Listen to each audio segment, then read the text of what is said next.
If you want to know the reason, the main causes of this war between Iran and Israel, listen, don't scroll. Just sit down and listen. I will educate you, I will analyze it in a way that you understand the main reason behind this war. That this war is not actually a religious war, as most of us place it. Africans always divide themselves among religion angle. Anything that happen between countries, begin to align yourself either Muslim or Christian. This will have nothing to do with Muslim or Christian. Let me enlighten you. I'll tell you exactly the reason. This is a war that it is an inevitable war. It is about to happen. Whether it happened today or tomorrow, definitely this war is about to happen. Let me enlighten you.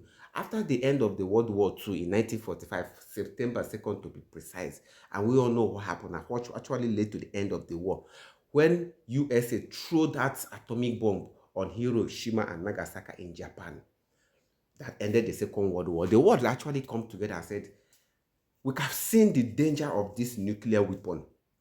Hence, we have to stop. Every country have to stop producing of nuclear weapon. So they come up with a treaty in 1968.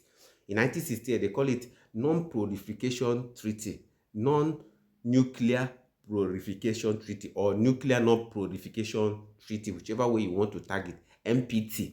This treaty that actually made it open in 1968. And they actually tell the countries of the world that if you know that you want to be a nuclear nation, because by then we only have 4 countries that have a nuclear weapon, because UK, the USA, the Soviet Union, which is Russia currently, and China. Those are the countries that actually have weapon then.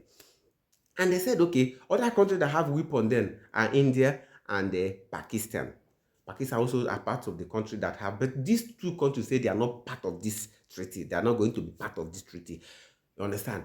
Because the treaty actually means that apart from this world power that have nuclear weapon, they don't have any other country. Any other country doesn't have any right to produce a nuclear weapon unless you can produce a nuclear weapon between that 1968 and 1970. If you know that you can produce nuclear weapon within the space of these 2 years, then you can be certified that you are a nuclear powerhouse. But if you cannot come up with a nuclear weapon between that 1968 and 1970, automatically you are going to sign a treaty which could make you among the nation of nuclear non-proliferation country, which means you are not going to produce a nuclear weapon.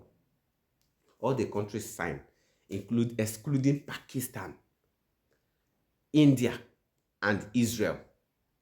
You understand? Pakistan actually said that they cannot sign this treaty because India has a nuclear weapon, and we know, the loggerhead between Pakistan and India is just like Iraq and Iran. You understand? If Pakistan said, I can only sign the treaty to resign and withdraw anything about nuclear weapon if India would do so. But since India said they cannot sign, we cannot sign because we don't trust them for anything. You don't understand? That is it. So the treaty was signed in 1970, March to be precise. Now,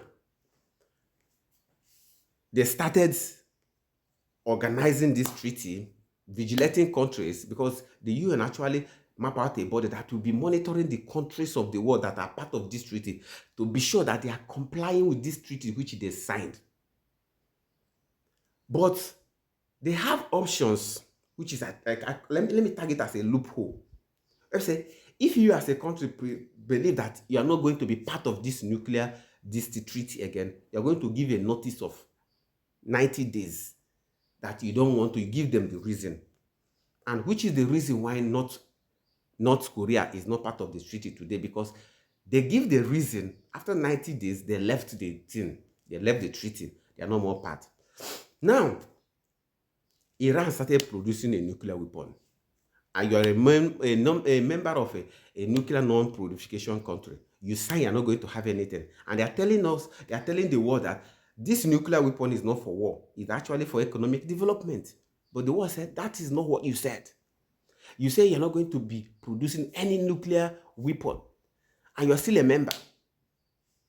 And in the entire zone of the Middle East, Iran is the only country producing nuclear weapon. Saudi Arabia doesn't have a nuclear weapon. United Arab Emirates doesn't have. Egypt doesn't have, Syria doesn't have, Iraq doesn't have, Yemen doesn't have, Lebanon doesn't have. It's only Iran. And all the countries around them are not happy because they are scared. Because they believe that you cannot trust Iran with this. So the world have been telling them, stop. Iran said their nuclear weapon is for good. And this treaty, out of the whole world currently, as of this year, 191 countries have signed this treaty.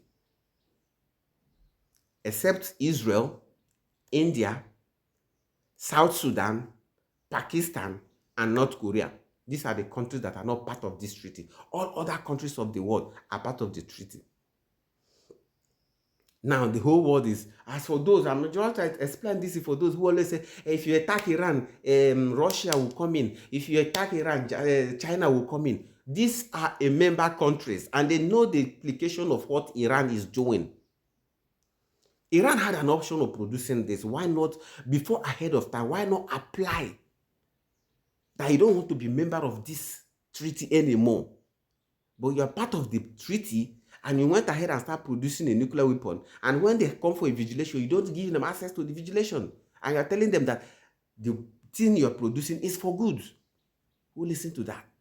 So with the analogy I give you now, you can see that it had been long, this war. You can see sanctions upon sanctions that the United States and other NATO countries have been giving to Iran because of this nuclear weapon.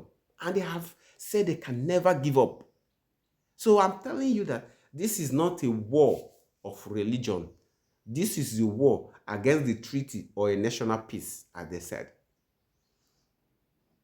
Please, if you like this kind of story and more, as I'm going to be giving about this war, please like and follow me and share this news so that others will understand, because I'm tired of the fact that African countries will always divide themselves along religious lines, that everything that happens, they bring religion into it, Muslim and Christianity. That's why they say education is a key. Thank you. Like, follow me, and share. Thank you.